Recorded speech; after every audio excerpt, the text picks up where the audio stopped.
Bem-vindo à aula de gerenciamento psiquiátrico da dependência do álcool, ministrada pelo professor Dr. Ronaldo Laranjeira, PhD em Psiquiatria pela Universidade de Londres, professor adjunto do Departamento de Psiquiatria da Unifesp e coordenador do Departamento de Dependência Química da ABP.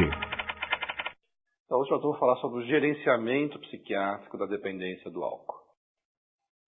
O resumo da apresentação, primeiro nós vamos falar sobre o efeito do álcool e o conceito de dependência do álcool. Vamos descrever que dependência é uma doença crônica que ocorre com recaídas. Vamos fazer uma semelhança da dependência do álcool com diabetes, hipertensão e asma, por exemplo, que são doenças crônicas com algumas semelhanças.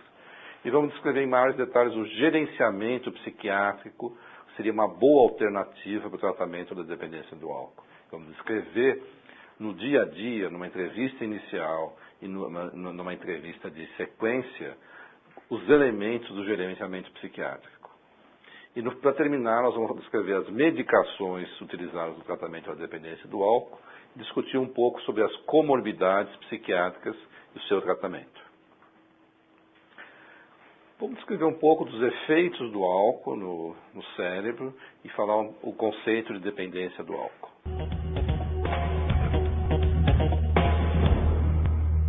O álcool, ele é uma droga complexa. Muita gente fala que o álcool é uma droga suja, porque utiliza vários sistemas de neurotransmissores cerebrais. Sei lá, tem algumas substâncias, por exemplo, os benzodiazepínicos, que têm um receptor específico para a sua ação. O álcool, por outro lado, ele age globalmente no cérebro de várias formas. E é por isso que você fica com uma ideia complexa da ação dessa substância no cérebro. Por exemplo, tem os efeitos agudos do álcool. Os efeitos agudos, em baixas doses, o álcool pode diminuir a ansiedade para a maioria das pessoas.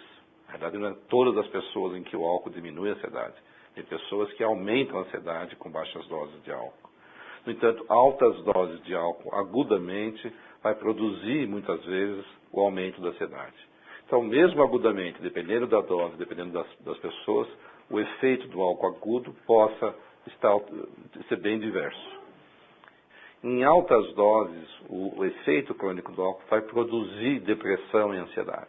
Se você quiser ter a certeza que em 6 meses qualquer pessoa vai ter sintomas de depressão e ansiedade, basta ela consumir álcool em doses altas, né?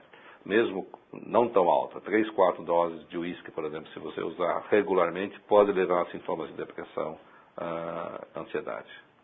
Embora também os efeitos crônicos do álcool vai ter uma relação com sintomas de abstinência e a própria dependência do álcool. À medida que você consome mais, o cérebro vai reagir à dose alta de álcool e você vai começar a ter alguns sintomas de abstinência e desenvolvimento da dependência.